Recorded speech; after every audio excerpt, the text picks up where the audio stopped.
Shalom everyone. Shalom. Sekali lagi kita bisa bertemu di acara ini. Kami dari Great Commission Gospel Ministry Fellowship, dan kami berada di Los Angeles, California, USA. Dan nama saya Cornelius Ritial.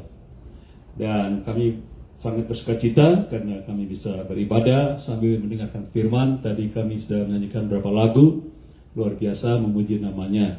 Dan selalu seperti biasanya ini adalah satu kehormatan bagi saya untuk boleh share firman Tuhan yang kudus. Dan bukan hanya firman itu kudus tapi juga yang benar. Jadi hari ini kita akan belajar bersama-sama. Shalom everyone. My name is Cornelius Ritial. We are from Great Commission Gospel Ministry. We are in Los Angeles, California, USA.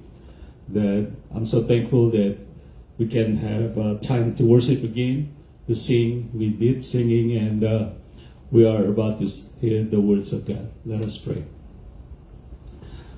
Father, please bless the words, your words. Bless us, your people. And bless your humble servant. Tuhan, terima kasih berkati firman-Mu hari ini. Berkati kami, jemaat-Mu. Berkati hamba-Mu ini dan juga berkati teman-teman semua yang ada di Facebook di mana saja.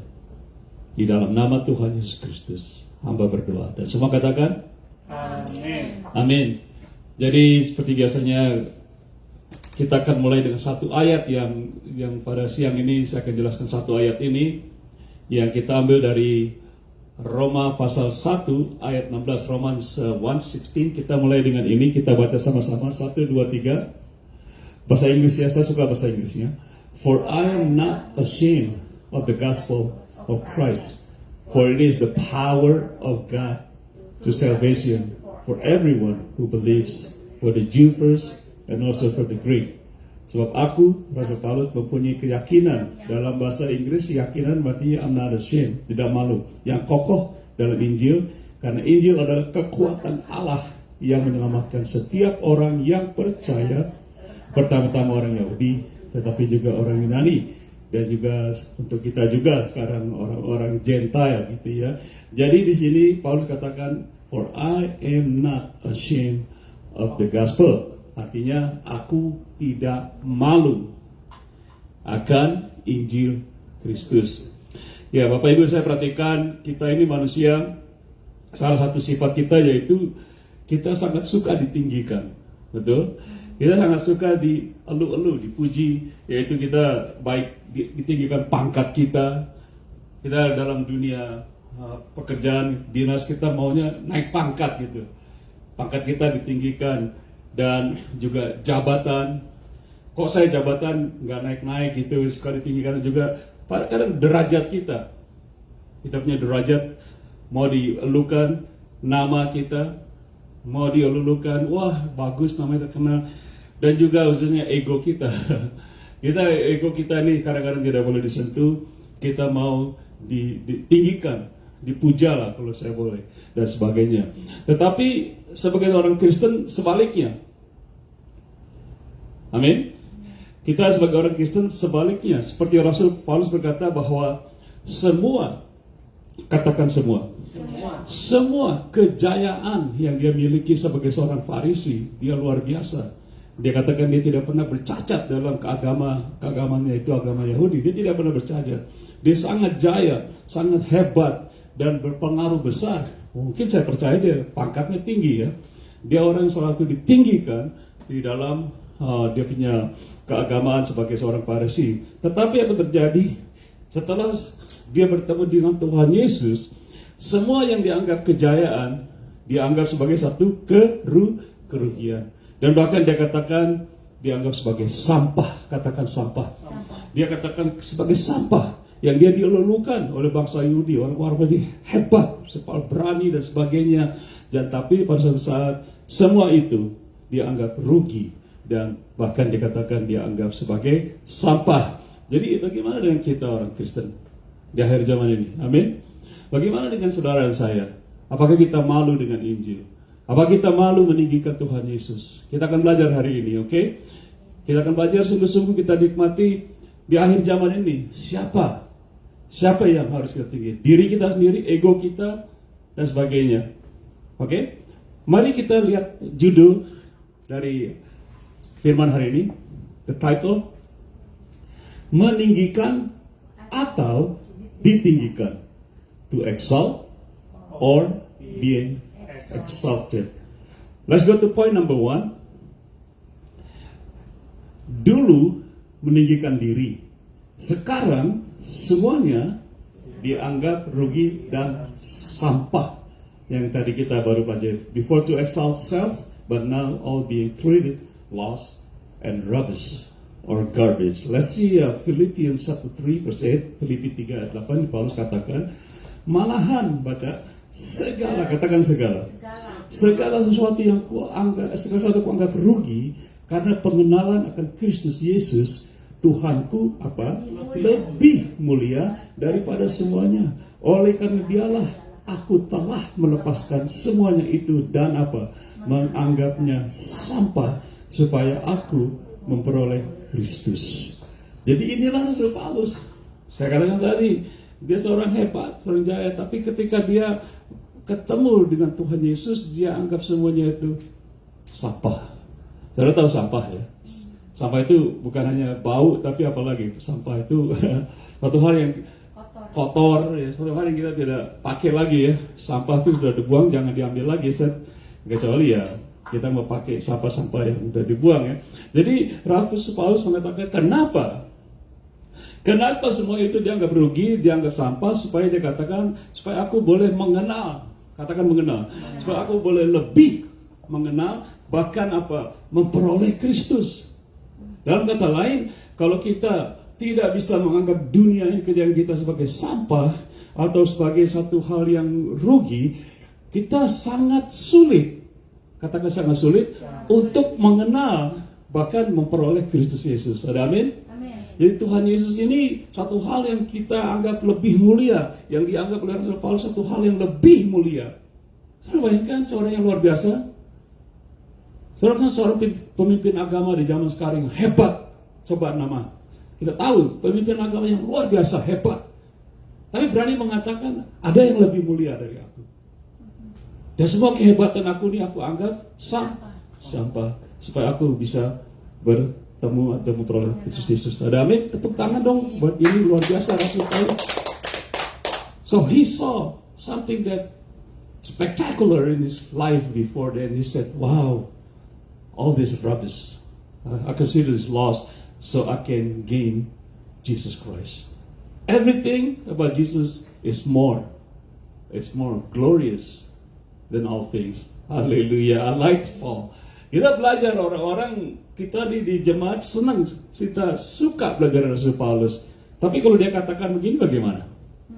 Dan saya katakan kita lucu nih hamba-hamba Tuhan. Bukan saya menyindir, saya tidak suka menyindir, tapi kenyataan saya lihat dengan mata kepala sendiri, kita hamba-hamba Tuhan di zaman sekarang ini, apa yang dianggap sampah oleh Rasul Paulus, sekarang kita pungut. Kita ambil. Saya dulu tahun 73 mulai pelayanan belajar di LPMI, di kampus Kristen Jakarta, ada 3 tah yang kita harus hindari, hamba Tuhan. 3 tah. Yang pertama tah itu mahkota, itu kejayaan. Mahkota, kita mau wah ini semua saya, kita mau mahkota ya kejayaan lah. Yang kedua harta, harta. Ini saya diajarkan tahun 73 dengan istri saya, kami dalam penginjilan di Jakarta. Yang ketiga apa? Wanita. Wah, kalau kita udah lihat hamba Tuhan, bukan saya menuding, tapi banyak sekali hamba Tuhan masih melihat wanita itu seolah-olah wanita itu lebih mulia dari Tuhan Yesus Kristus. Amin. Jadi dia senang gitu. Saya tidak menuding, tapi saya tahu, saya dengar banyak juga kita hamba Tuhan yang masih selingkuh, betul? Masih selingkuh tidak? Akhirnya juga segala macam ada. Sekarang saya tahu juga ada di rehab, segala macam. Ada puluhan kita hamba Tuhan masih rehabilitasi. Why? Karena kita belum bisa menganggap Tuhan Yesus lebih, katakan lebih mulia dari semua garbage, semua sampah ini. Dan saya tidak mau pungut sampah-sampah yang dibuang oleh Rasul Paulus. Ada amin? Poin kedua. Point number 2. Be dan apa? Akan direndahkan dan ditinggikan. Will be humble and exalted. Kita lihat Lukas 11, Luke 14:11. This is Jesus said. Tuhan Yesus berkata. Kita baca 1, 2, 3. Sebab barang siapa saja ya, barang siapa meninggikan diri, ia akan direndahkan. Dan barang siapa merendahkan diri, ia akan ditinggikan. Nah, ini Tuhan Yesus yang ngomong. Amin. Kalau saya yang ngomong itu ya gombal aja lah gitu. Tapi Tuhan Yesus ngomong, kalau kita mulai ego kita naik, kita mau bilang saya hebat gitu ya. Aku nih hebat. Wow, aku terkenal. Aku ini luar biasa. Aku dahsyat. Hati-hati. Kalau kita meninggikan diri, Tuhan katakan kita akan direndahkan. Saya pribadi bukan saya arogan, tapi saya mau belajar dalam hidup saya supaya saya ini merendahkan diri di hadapan Tuhan. Amin. Merendahkan diri itu bukan semacam kami punya teman orang dari Banyuwangi Jawa, bukan macam orang Jawa kalau jalan nunduk-nunduk gitu, bukan begitu. Padahal ya pakai belangkon ngepelin bilang ini ada gitu cerita itu. Itu bukan merendahkan diri. Merendahkan diri bahasa Inggris humble heart, hati kita yang kita sudah serahkan, bahkan kita sudah sangkal kehebatan kita untuk ikut Tuhan Yesus. Makanya kita belajar sebagai hamba Tuhan, sebagai jemaat Tuhan pun jangan sekali-kali kita meninggikan diri. Meninggikan gereja kita, denominasi kita. Wah, hebat loh. Kita anggota kita banyak. Lihat tuh, wah, pendetanya hebat gitu. Gedung kita semua ditinggikan. Hati-hati. Tuhan Yesus tidak cari itu. Tuhan Yesus mengatakan kalau kamu meninggikan diri, kamu akan direndahkan. Jadi kita seorang Kristen yang baik, hamba Tuhan, bukan saya menyindir, kita semua lebih baik. Watch this. Lebih baik hidup kita ini kita direndahkan oleh manusia. Amin. Lebih baik kita dianggap rendah, bahkan dianggap hina, bahkan difitnah, bahkan disiksa dan sebagainya. Mendingan kita dianggap rendah oleh dunia, tetapi di mata Tuhan kita ditinggikan. Luar biasa. Mau ditinggikan oleh Tuhan Yesus? Tepukkan haleluya. Jadi Tuhan Yesus yang ngomong. Tuhan Yesus tidak pernah bercanda, Bapak Ibu. Saya katakan, Tuhan Yesus tidak pernah bercanda. Dia lihat orang-orang yang hatinya humble, rendah. Coba kita lihat Yakobus pasal 4 ayat 6b. James, baca yang keras 1, 2, 3 bagian B-nya aja ya. Karena itu ia katakan, Allah menentang orang yang congkak, tetapi mengasihani orang yang rendah hati. Saya suka bahasa Inggrisnya. Therefore it says, God resists the proud, but He gives what? Grace to the humble. Grace. Kita orang Kristen hidup hanya dengan anugerah. Grace. Macam waktu Paulus berdoa, dia sudah kadang sakit, Tuhan sembuhkan saya, sembuhkan saya. Tuhan tidak sembuhkan, tapi Tuhan bilang, dalam kelemahanmu, my grace, anugerahku besar. Dalam kelemahan, in your weaknesses, my grace is sufficient for you. Tuhan benci orang congkak. Orang congkak artinya apa? Bukan wah dia kaya, dia punya anggaran, bukan. Dalam firman Tuhan, orang congkak artinya orang mengatakan saya hebat, saya tidak perlu Tuhan Yesus. Nah, itu congkak. Orang-orang congkak adalah orang yang menyangkal kemuliaan Tuhan Yesus, sehingga dia meninggikan diri sendiri, menganggap kejayaan, menganggap semua gedung dan sebagainya. Itu orang congkak. Seperti orang-orang Yahudi, orang-orang Farisi. Itu mereka congkak, mereka merasa lebih hebat dari Tuhan Yesus. Oh, lihat, kami berdoa. Di pinggir jalan pun kami berdoa. Supaya apa? Supaya dilihat orang. Itulah mereka. Maka Tuhan tidak suka orang-orang semacam itu. Merasa dia tidak butuh dengan Tuhan Yesus. Itu orang congkak. Tapi orang yang rendah hati, yang mengatakan hati Tuhan, I need you, Lord. I need you, Lord. Tuhan kasih anugerah. Anugerah itu lebih besar dari segalanya, Bapak Ibu. Karena kasih anugerah kita diselamatkan. Kasih anugerah bisa menyelamatkan. Nah, itu diberikan oleh Tuhan bagi orang-orang yang rendah hati, yang humble. Haleluya. Saudara mau mana? Mau meninggikan diri atau mau humble? Humble. Nah, seringkali saya pengalaman Bapak Ibu, orang bilang Pak Ritio tuh begini, Pak Ritio begono, Pak Ritio model, it's okay, right? Kita mendingan direndahkan oleh manusia, tidak? Dan juga jangan sampai kita menyenangkan manusia. Paulus katakan kalau kita berkenan kepada manusia, kita bukan hamba Kristus. Amin. Jadi saya go ahead, make my day gitu ya. Yang penting kemana kita pergi, kita ditinggikan oleh siapa? Tuhan Yesus Kristus. Let's go to point number 3. Point nomor 3. Apakah yang harus kita tinggikan? Siapakah maksudnya? Siapakah yang harus kita tinggikan? Who must be exalted by us? Siapakah yang harus kita tinggikan? Siapa yang ditinggikan? Sebagai kita orang Kristen. Ada amin? Coba baca Yohanes 3 ayat 14 dan 15. John chapter 3, 14, 15. Tuhan Yesus ini berkata sekali.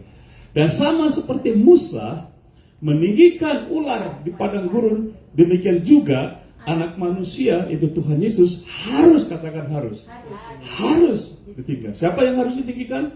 Tuhan Yesus, Anak manusia. 15.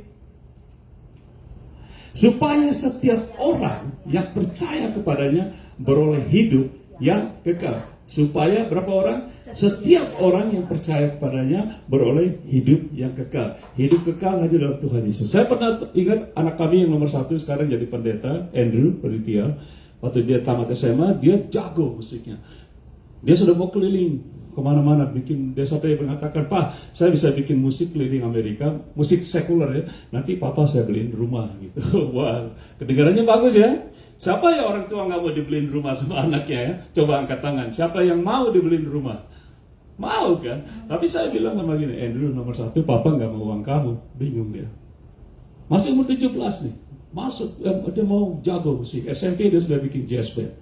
Semua dia bikin note, saxophone, trombon, drum ada. Dia bikin note buat drum. Saya bilang, drum ada note? Ada Papa. Drum ada, dia bikin. SMP, SMA dia bikin. Terus yang kedua, saya bilang nomor 2 itu. Kalau kamu terkenal dan kaya, kamu bukan orang Kristen. Wah, makin bingung dia. Papa, bukankah banyak orang Kristen yang kaya? Bukan. That's not what I mean. Kalau Tuhan Yesus terkenal melalui hidup kamu orang Kristen. Baru dia pikir, guess what? Tebak, sekarang dia jadi pendeta luar biasa. Dan dia tidak memburu uang juga. Dia tidak perlu uang, saya tahu. Saya ajarkan Andrew, jangan memburu uang. Iman kamu jadi ngelantur gitu ya. Jadi Tuhan yang katakan dia anak manusia. Dalam dikata dia masuk, kamu harus meninggikan saya. Supaya apa? Orang datang pada saya dan selamat seperti Musa meninggikan ular. Dari mana ayat itu kita baca coba? Bilangan 21 dari Numbers 21:49 sampai naik kita baca pada. Setelah mereka berangkat dari gunung Hor berjalan ke arah laut Tiberau untuk mengelilingi tanah Edom, maka bangsa itu tidak dapat lagi menahan hati di tengah jalan. Ini orang-orang Israel baru keluar. Next verse, Stephen, we're gonna go fast. 5.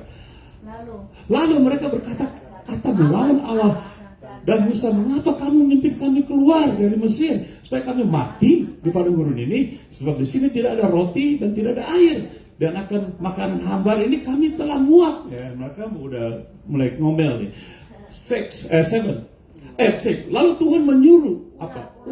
Ular kedung ke antara bangsa itu yang memanggut mereka. Baca yang keras. Sehingga banyak dari orang Israel yang mati. Ini Tuhan menyuruh. Kemudian datanglah bangsa itu mendapatkan Musa dan berkata, kami telah berdosa sebab kami berkata-kata melawan Tuhan, dan engkau berdoalah kepada Tuhan supaya dijauhkannya ular ini dari kami. Lalu Musa berdoa untuk bangsa itu. Next verse, ini yang kita dibaca. Maka berfirmanlah Tuhan kepada Musa, buatlah ular kedung dan taruhlah itu pada sebuah tiang, maka setiap orang yang terpagut jika ia melihatnya akan tetap hidup. 9, I like 9. Maka lalu Musa membuat ular tembaga dan menaruhnya pada sebuah tiang. Maka jika seorang dipagut ular dan ia memandang pada ular tembaga itu, tetaplah hidup. Tinggikanlah Tuhan Yesus seperti Musa meninggikan ular. Itu ceritanya. Jadi setiap orang Tuhan yang datang kepadaku Tuhan akan diselamatkan. Ini orang sudah digigit ular tedung mestinya mati. Gitu. Tapi dia lihat itu. Musa angkat ular tembaga, dia hidup lagi. Demikianlah Tuhan Yesus. Makanya Tuhan kata, kamu tinggikan aku. Amin. Saudara mau tinggikan siapa? Sebagai orang Kristen. Siapa yang mau ditinggikan? Diri sendiri apa-apa. Yohanes 12:32, next verse. Dan aku, yaitu Tuhan Yesus, apabila aku ditinggikan dari bumi, aku akan menarik semua, katamu, orang datang kepada aku. Nah, ini jadi masalah. Tuhan Yesus mengatakan betul, jikalau aku ditinggikan. Bukan Tuhan Yesus mengemis. Memang dia, nanti kita lihat ayatnya, dia berasal dari atas. Tetapi yang dia katakan ini, nanti kita lihat pelajaran bahwa bangsa ini udah parah kayak gitu. Dia berbicara banyak pada pelayan Tuhan Yesus pada orang-orang Yahudi ya. Ini bangsa ini yang aku udah kasihi, ya, udah anggap anak, udah biji mataku, masih parah, nanti kita lihat. Tapi Tuhan sekali pakai, kalau kamu tinggikan aku, kalau harus tinggikan aku, maka apa? Semua menarik orang datang kepadaku. Nah, saudara, dalam pelayanan, mau orang datang kepada Anda, pada gereja Anda, kepada Tuhan Yesus. Saya dalam pelayanan, berkeliling, penginjilan, di mana-mana kami pergi. Saya tidak pernah membawa nama gereja. Tidak pernah mengatakan ini kami beribadah. Tidak. Selalu share tentang Tuhan Yesus. Satu cerita pendek, 1 menit, saya pernah di freeway, saya nggak suka pakai seatbelt, istri saya pakai seatbelt, enggak, ini baru keluar, saya nggak suka, kita mau ibadah, Bible study di Los Angeles, pakai, nggak lama tiba-tiba polisi di belakang saya, Cornelius, minggir, wah, saya mau tarik seatbelt, polisi juga, jangan pakai seatbeltnya lagi, udah kelihatan kan, itu bakalnya di atas, saya minggir di freeway, tebak apa, ditanya, mana reverse kamu, persis baru di bagasi di belakang, di tas gitu. Oh, di belakang bagasi saya bilang, boleh silakan. Anak muda, namanya saya masih ingat, is Mike Stamura. Jadi dia umur 30 tahun. Tebak apa yang terjadi? 10 menit. Bukan dia kasih saya segala macam, saya hotbain dia di tengah jalan. 10 menit, istri saya saksi. Dan sampai dia kata, Cornelius, tadi pagi saya berdoa, saya juga takut mau keluar hari ini di tengah jalan. Waktu zaman-zaman orang dilempar batu ya, polisi dan juga ditembak dan sebagainya. Dan dia bilang, saya ini anak pendeta katanya. Sudah lama saya nggak ke gereja. Nah ini dulu saya tiba-tiba dia tanya, Cornelius, gereja you di mana? Saya mau ke gereja you. Oh nggak usah, saya bilang. Kamu gereja saya di Long Beach, saya bilang waktu itu. Kamu di mana? Di dekat rumah ada gereja ke situ. Yang Tuhan bawa kamu di gereja kamu beribadah. Amin. Dan kita kadang-kadang meninggikan gereja kita secara tidak sadar. Gereja gua dong, mantep lu tahu gak pendetanya dong, gitu segala macam ya enggak, musiknya wah hebat sebegitu, nggak sadar. Padahal Tuhan Yesusnya di mana? Kayak kami perlayanan di mana-mana di Indonesia begitu, wah musik. Saya bilang Tuhan Yesus lagi nangis di luar begitu, bingung semua. Amin. Tepuk tangan dong buat Tuhan Yesus. Semua orang, kita mau semua orang datang kepada siapa? Tuhan Yesus. Tinggikan Tuhan Yesus dalam hidup kita. Saya suka kemarin minggu lalu anak saya khotbah, Andrew, anak kami, dia judulnya Yesus, Yesus, Yesus. Wow. Kami dulu waktu saya masih gembala di satu gereja di Indonesia, saya selalu orang nggak senang bilang, kalian boleh lari dari saya, boleh, silakan, nggak apa-apa. Tapi larinya kemana? Ke Tuhan Yesus. Tapi anak kami bilang kemarin lain. Menurut Paulus bilang, kalian saya akan pergi, kalian lupa sama saya. Pasti kalian akan lupa jadi kenangan. Tapi jangan lupakan siapa? Tuhan Yesus. Tinggikan dia. Amin. Supaya orang datang kepada Tuhan Yesus diselamatkan. Why? Karena gereja tidak bisa menyelamatkan. Amin. Bukan gereja manusia. Bukan pendeta yang bisa menyelamatkan. Tuhan Yesus. Dia sendiri katakan supaya semua orang diselamatkan. John 3:31. Saya katakan tadi bahwa dia yang ngaku, siapa yang datang dari atas adalah di atas semuanya. Siapa yang berasal dari bumi termasuk pada bumi, dan berkata kata dalam bahasa bumi, siapa yang datang dari sorga adalah di atas semuanya. Tentang Tuhan Yesus. Saudara-saudara, pendeta-pendeta, saya tanya boleh ya, guru-guru apa jago-jago Alkitab, apa saudara jemaat yang bagus, saudara turun dari surga enggak? Kita dari bumi, jadi terbatas kita limited, terbatas. Tapi Tuhan datang dari sorga. Tidak ada lagi orang nabi-nabi juga nggak ada yang turun dari sorga. Ya siapa nabi siapa turun dari sorga? Pada Tuhan Yesus turun dari surga. Makanya kita harus tinggikan dia. Poin terakhir nomor 4. Poin nomor 4. Bagaimana kita meninggikan Tuhan Yesus? How do we exalt the Lord Jesus? Good question. Bagaimana kita meninggikan Tuhan Yesus? Pak, ajarin dong. Iya, saya udah tangkap nih Pak. Kita harus tinggikan Tuhan Yesus. Kita harus, bagaimana tapi caranya untuk kita melakukan itu? Ada banyak jalan meninggikan Tuhan Yesus. Tapi saya mau share satu hal yang kita bisa meninggikan Tuhan Yesus. Kita baca Markus 3:38. Ini Tuhan Yesus ngomong.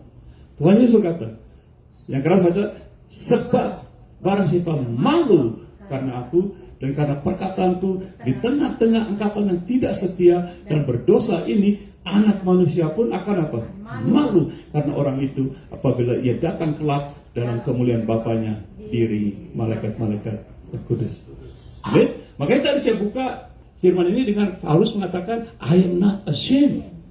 Aku nggak malu akan Injil Kristus. Nah, Tuhan Yesus katakan, kalau kamu ini sekalian malu dengan aku di antara bangsa yang bengkok ini, bangsa yang berdosa ini, aku juga nanti apa? Malu sama kamu.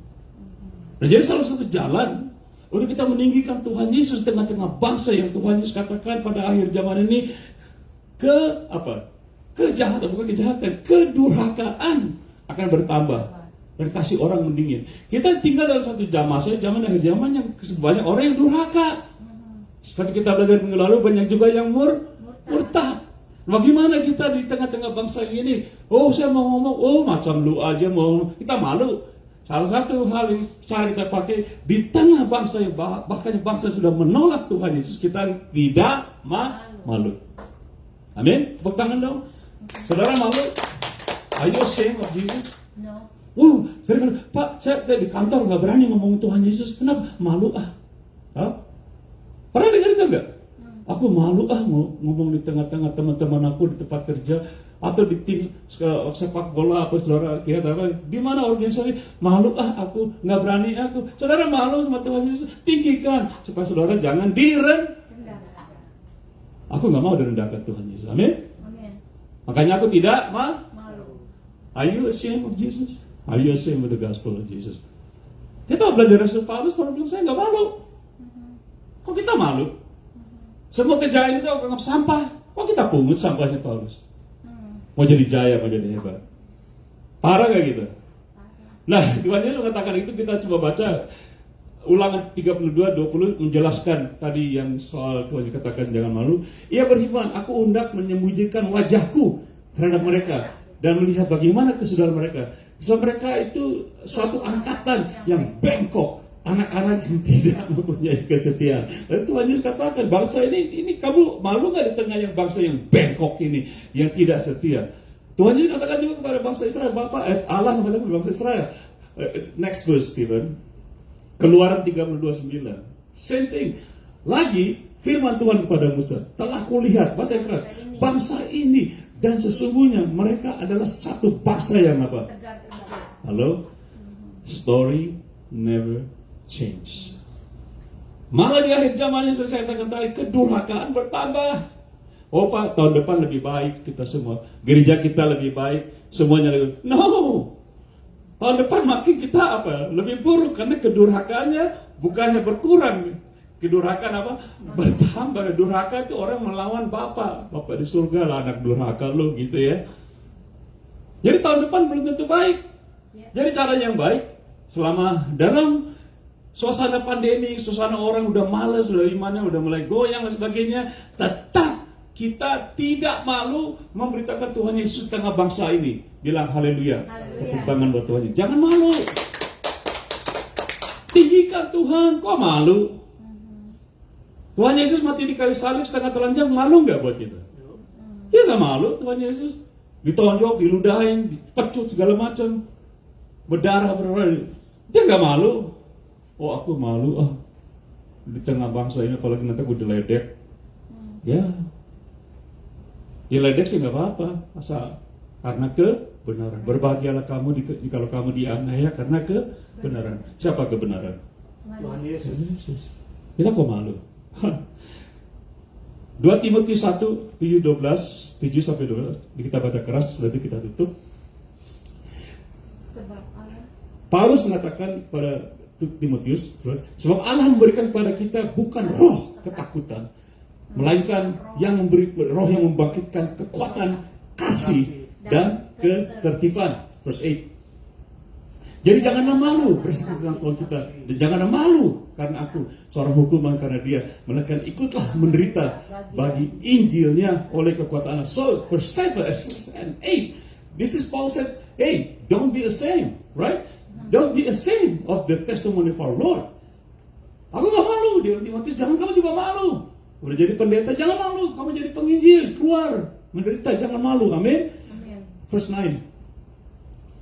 Dialah yang menyelamatkan kita dan memanggil kita dengan panggilan kudus, bukan berdasarkan perbuatan kita, melainkan berdasarkan maksud dan kasih karunia sendiri yang telah dikaruniakan kepada kita dalam Kristus Yesus sebelum permulaan zaman. Verse 10. Dan yang sekarang dinyatakan oleh kedatangan Juru Selamat kita, Yesus Kristus, yang oleh Injil telah mematahkan kuasa maut dan mendatangkan hidup yang tidak dapat binasa. Verse 11, we just read it. Untuk Injil inilah, katakan, aku telah ditetapkan sebagai pemberita, sebagai rasul, dan sebagai guru. Verse 12.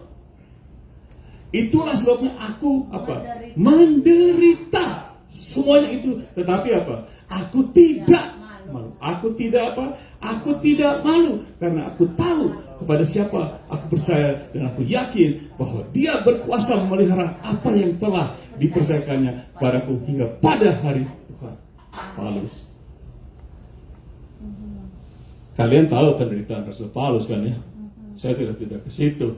Saya hanya kasih tahu Paulus lewat segala macam, tapi dia tidak malu. Walaupun dia menderita, walaupun apa yang terjadi oleh dia, walaupun dikata-katain, makanya kamu kembali lagi seperti dulu. Kamu kan hebat, kamu kan jaya, kamu kembali lagi seperti dulu. Diledek, mungkin diejek, dia menderita segala macam. Tadi dia bilang, no, wait. I am not ashamed. Aku tidak malu di dalam penderitaanku. Saudara malu nggak waktu menderita karena Tuhan Yesus? Ada lagi mana saya dengar orang siksa berteriak. Saya nonton satu video di negara apa, di bom habis-habisan kota. Mereka berteriak, keluarga anak-anaknya kena bom, berteriak semua, why God, why God, why God, begitu mereka teriak. Saya pikir emangnya Tuhan bikin salah apa gitu ya? Kenapa Tuhan? Kenapa begini? Sebetulnya nggak boleh begini tuh, gitu kan ya? Saya kan, waduh, sedih juga ya. Orang-orang tidak kenal Tuhan, tidak pernah menyembah Tuhan, tidak pernah beribadah, tidak pernah bersaksi tentang Tuhan, tiba-tiba nyalahin Tuhan. Why God? Why God? Kenapa dibom semua kampungnya karena perang? Begitu juga gitu. Kita dibom hidup kita dengan penyakit, kemiskinan, segala macam kita dibom. Why God? Why God? Tuhan bilang, aku gak bikin apa-apa. Kamu tinggikan aku gak? Kalau aku sembuh, aku tinggikan kau Tuhan. Kalau aku punya rumah 2 Tuhan, aku tinggikan Tuhan. Itu kan kalau ya. Itulah kita manusia. Bapak Ibu kan saya menyindir, saya mau bahasa kenyataan. Siapa yang kita mau tinggikan? Malu gak tidak kita? Kita nggak bangsa yang udah parah ini. Bukan bangsa aja, kita lihat jemaat juga udah parah sekarang ya. Gara-gara COVID aja udah ragu-ragu mau ikut Tuhan. Oh, gue takut mati ntar ada COVID di gereja. Lah, ada COVID di gereja. Dari dulu ada setan di gereja. Kok nggak takut? Amin. Jadi kita lihat tadi Paulus kan di ayat 7, Allah memberikan bukan roh ketakutan, roh manusia. Bukan. Allah memberikan kita roh yang berani, yang disiplin. Jangan malu, ayat 8. Tentang Tuhan Yesus, ikutlah menderita. Katakan ikutlah. Ikutlah menderita bagi Injilnya. Paulus bilang, dia tulis dari penjara. Dia bilang jangan malu. Dialah yang menyelamatkan, yang memanggil kita. Masa kita malu? Udah diselamatin, frek. Kok masih malu? Lalu bayarin gak 1 rupiah waktu diselamatkan? Hanya dengan iman. Karena mau nyebar, aku malu. Ada lagi macam model-model. Oh, aku minta duit dulu dari Tuhan supaya aku pergi. Lah kamu diselamatin, frek. Sekarang mau pergi minta duit dari Tuhan ya. Tuhan udah kasih nyawa. Aku adalah gembala yang baik memberikan apa? Nyawanya. Aku udah kasih nyawa, kok minta duit lagi? Gimana nih? nggak mau percaya gitu ya. Sebenarnya Injil telah mematahkan kuasa maut. Panas ya. Ada kuasa kita, roh kita diberi kesuai. Injil telah mematahkan kuasa maut. Upah dosa ialah maut. Ada alam maut, ada kerajaan maut. Itu tempat di mana orang ditempatkan, bukan surga, kerajaan maut. Tapi Injil mematahkan. Luar biasa ya. Saudara, teman-teman nggak memberitakan Injil, meninggikan Tuhan Yesus di bangsa-bangsa yang sudah bagaimana ya? You know what? Untuk ini Injil inilah. Untuk Injil inilah. Sekali saya katakan. Untuk apa? Injil inilah. Sekali lagi. Untuk Injil inilah aku melayani Tuhan. Nah, ini repot nih. Repot. Saya mau terus terang Bapak Ibu, saudara di rumah, hamba Tuhan. Kita sering dalam hati mengatakan, untuk gaji inilah aku melayani Tuhan. Halo? Dalam arti kata, aku tidak akan gembala kalau tidak dikasih gaji. Halo? Untuk inilah, untuk apa? Untuk kesenangan, untuk nama, untuk kejayaan, khususnya kita untuk mamon inilah. Untuk inilah aku melihat Tuhan supaya perutku kenyang. Untuk inilah aku melihat supaya aku dapat sesuatu ngasih. Paulus nggak bilang begitu. Untuk inilah. Apa? Untuk Injil. Katakan untuk Injil. Bapak Ibu saya, untuk Injil. Bukan untuk lain-lain. Aku menderita dan aku ditetapkan bagi hambanya. Kalau kita masih mencong-mencong, saya katakan tadi, sekali lagi saya ulangi, kita akan direndahkan oleh manusia, oleh Tuhan. Kalau kita masih milih-milih perkara, untuk kalau aku nggak jadi hamba Tuhan, malah ada pernah bilang sama saya, ngomong sama saya bilang, Pak Aditya, saya kalau nggak melayani Tuhan nggak ada uang pemasukan.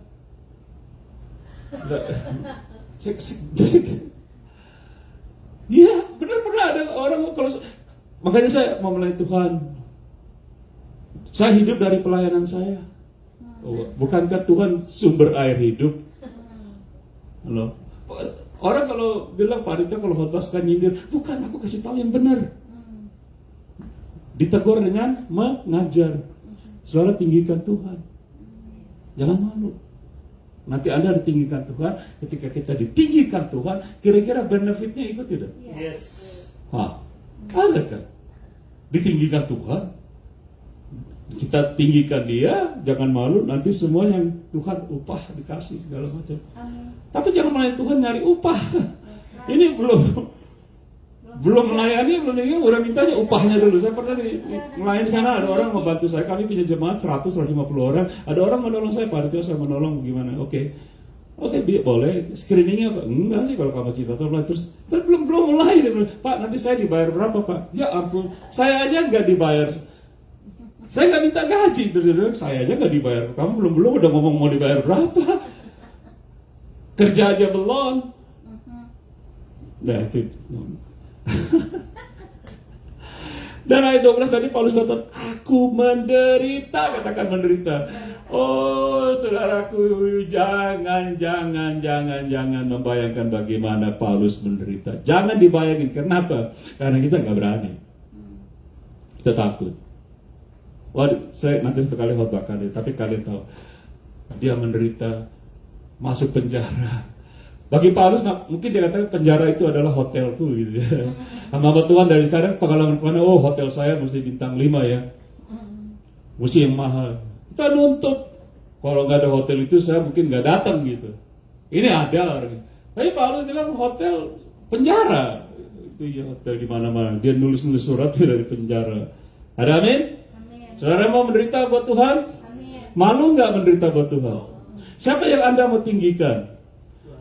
Diri Anda, ego Anda, jabatan Anda. Saya ini pendeta Dr. Hari Sitioso, THM, PhD, SH, segala macam taruh, PhD, PKI. Nah itu kita nama kita tinggikan. Nama. Orang lihat, wah, pendeta Hari Sitioso, Dr. Hari Sitioso, angker ya. Namanya angker. Padahal kalau di rumah dia minumnya angker bir terus soalnya gitu. Just joking ya. Kita begitu. Kita mau tinggikan. Kayaknya saya pelajaran Alkitab, murid-murid nggak pernah bilang gitu. Saya Petrus, saya tidak pernah tamat sekolah SD. Mana orang udah mengaku begitu? Diundang juga enggak kali itu. Amin? Puji Tuhan, tepuk tangan dong. Ini benar ini kan. I'm telling truth. I don't lie to you. I don't lie. Saya tidak suka menipu dan saya juga tidak suka ditipu. Oke, let's go aplikasi. Makin saya banyak ngomong sakit hati ya banyak. What is the conclusion? Kesimpulan. Kita baca aja ya. Kesimpulannya satu. Kita baca. Siapakah yang Anda sedang tinggikan di dalam kehidupan kekristenan Anda sekarang ini? Diri atau ego Anda sendiri? Atau Tuhan Yesus Kristus? Atau mungkin denominasi gereja dan pendeta gembala Anda? Anda jawab sendiri. Tuhan Yesus. Ya, siapa yang ketiga? B, Steven. Apakah Anda merasa sangat malu karena Tuhan Yesus Kristus di tengah angkatan yang tidak setia, berdosa, dan tegar tengkuk ini? Malu nggak? No. Come on, be honest dong. Malu nggak? Nanti kita berdoa ya. Kan Paulus bilang, aku sudah beri roh, bukan roh ketakutan. Kita akan berdoa. Kita dikasih kepenuhan Roh Kudus. Haleluya. Karena kita dipenuhi Roh Kudus, kita akan berani, tidak malu. Mau belajar dari Paulus, bersukacitalah, nanti damai sejahtera Allah terus, enak ya dengar Paulus. Loh yang beginian mau nggak gitu ya? Kan ada sisi lain dari khotbah Rasul Paulus. Oke, C. Apakah Anda merasa sangat malu untuk menderita demi Injil Tuhan Yesus Kristus? Jawab sendiri. Malu nggak menderita? Ya dia menderita aja nggak malu mau bersaksi aja malu, padahal nggak menderita loh. Mau bersaksi aja malu, apalagi menderita gitu ya. Maaf Pak, saya nggak pernah berdoa di Indonesia dulu. Tuhan, berikan saya visa ke Amerika supaya apa? Supaya saya menderita karena Injil Tuhan di Amerika. Berdoa begitu tidak? Hamba Tuhan lagi sekarang maunya ke Amerika terus saya lihat nih. Jadi kita berdoa, Tuhan, aku perlu visa melayani di Amerika. Betul. Saudara ke Amerika. Malah ternyata saya ketemu anak-anak di Amerika bilang, Pak Rika maaf saya nggak bisa bersaksi di Amerika soalnya saya nggak bisa bahasa Inggris begitu. Kalau saya pakai gitu. Amin. Kalau saudara mau benar-benar bersaksi, Tuhan bisa bahasa Inggris. Tuhan bisa. D. Apakah Anda merasa sama sekali tidak berbeban untuk memberitakan Injil Kristus Yesus di tengah-tengah angkatan yang tidak setia, tegak tengkuk, dan berdosa ini? Anda merasa tidak berbeban? Pak, itu kan tugas Pak Ritio ya. Pak Ritio kan radikal ya. Saya pernah disebut sama orang pendeta. Dia bilang, ini Pak Ritio ini radikal dia khotbahnya. Dia radikal pengkhotbah. Mau bilang apa saya juga nggak apa-apa sih. Saya bisa ngomong soft, ya tidak. Untuk menyenangkan Anda punya telinga, tapi saya rugi, ya tidak. Saya pernah disebut radikal. Ada lagi bilang Pak Ritio tuh belak-belakan sebagaimana. It's okay. Yang penting saya tidak mau ditinggikan oleh manusia. Haleluya. Saya tidak mau ditinggikan oleh manusia. Saya tidak suka orang malukan, makan puji. Bapak makan puji. Jangan, saya tidak pernah makan puji. Ada orang tanya di Indonesia, Bapak udah keliling Indonesia kok nggak terkenal? Buat apa terkenal saya? Saya memperkenalkan siapa? Tuhan Yesus. Bukan saya. Kami sudah warga negara Amerika, sudah 4 tahun lebih, besok tahun depan mungkin saya. Tapi sekarang orang bilang, Bapak kok nggak terkenal? Emangnya saya cari jadi terkenal? Last one, kita akan berdoa. Jikalau Anda merasa sama sekali tidak berbeban untuk memberitakan Injil Kristus Yesus pada orang lain, jadi mengapa, baca keras, jadi mengapa Anda selalu berdoa untuk menyerahkan segala beban-beban hidup Anda kepada Tuhan Yesus Kristus? Hal itu sama sekali tidak masuk akal, alias apa? Gombal. Saya katakan, kita tidak mau terbeban untuk memberitakan Injil Kristus karena malu dan segala macam. Kita terbeban, tidak rasa itu bukan saya itu kita rasa nggak ada gitu, rasa mesti aku mau memberitakan Injil. Tetapi sebaliknya setiap hari kita kasih apa? Semua beban hidup kita, Tuhan, aku lagi sakit dong, semua aku kurang beban hidup kita kasih. Pak kan Tuhan Yesus bilang mari datang kepada aku, betul. Tapi kan aneh banget buat saya aneh. Kita diperintahkan oleh firman Tuhan Jangan malu memberitakan dia. Tuhan Yesus bilang, jangan malu tentang aku. Tinggikan aku. Orang datang kepada aku selama ini. Tapi kita gak terbeban. Tapi sebaliknya kita gak apa. Tuhan, inilah hambamu. Inilah semua beban-beban hidupku. Tuhan Yesus jawab, aku gimana? Aku gimana? Halo? Aku gimana? Kamu malu gak? Kamu terbeban gak? Meninggikan aku di antara bangsa yang tidak setia dan berdosa dan tegar teguh. Tuhan Yesus bicara, kamu malu gak? Kamu malu gak bersaksi tentang aku? Tapi kamu minta kok gak malu dari aku. Bagaimana kalau Tuhan Yesus ngomong begitu? Kan gak enak ya. Daripada Tuhan Yesus ngomong, mendingan saya yang ngomong, ya tidak? Yeah. Saya akan berdoa dengan kalian. Saya sudah selesai. Waktu saya selesai 45 menit, saya akan berdoa. Doanya gimana? Doanya gimana? Saudara, saya mau ingat kami pernah melayani Jakarta di penjara Cipinang, Pondok Bambu di Bogor, di Gunung Sindur di Bali. Kalau kami lapas di mana kami masuk, saya saudara dari penjara, di mana Anda berada, Tuhan ada. Bertobat. Katakan, Tuhan Yesus, ampuni aku. Mulai hari ini, aku baru mengerti bahwa aku harus meninggikan Tuhan Yesus. Dan aku direndahkan. Supaya dimanapun Anda berada, di penjara, di hotel, di kampung, di lembah-lembah, berdoa, Tuhan, ampuni aku. Selama ini aku tidak pernah meninggikan Engkau. Bahkan aku meninggikan diriku sendiri. Hamba-hamba Tuhan yang lagi direhabilitasi, di mana Anda berada, di rehab, kalian berdoa. Mungkin selama ini kalian tidak meninggikan Tuhan Yesus. Kalian meninggikan titel Anda, sekolah Anda, denominasi Anda, membanggakan semuanya.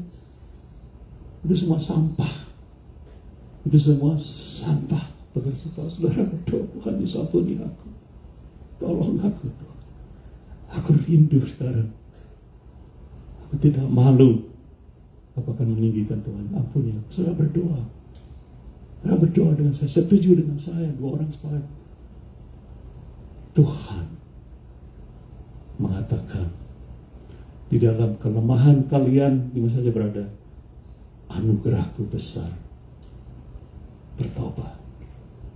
Gereja-gereja yang lain, jemaat-jemaat Tuhan yang merasa tidak berbeban untuk mencanangkan nama Tuhan Yesus di tengah bangsa ini. Mau bangsa Indonesia, Amerika, China, segala macam, Singapura, di Eropa, bangsa apapun.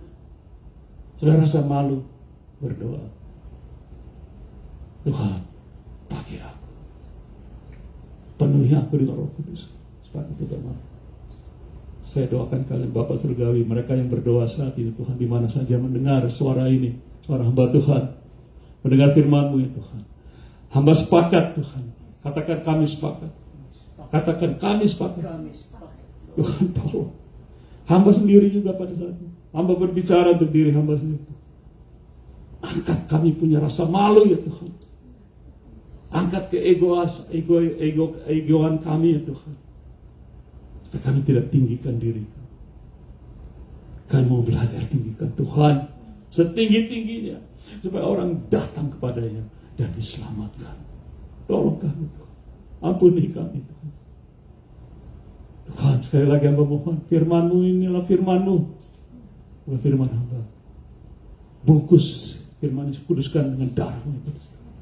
Supaya tidak keluar dengan percuma. Terima kasih.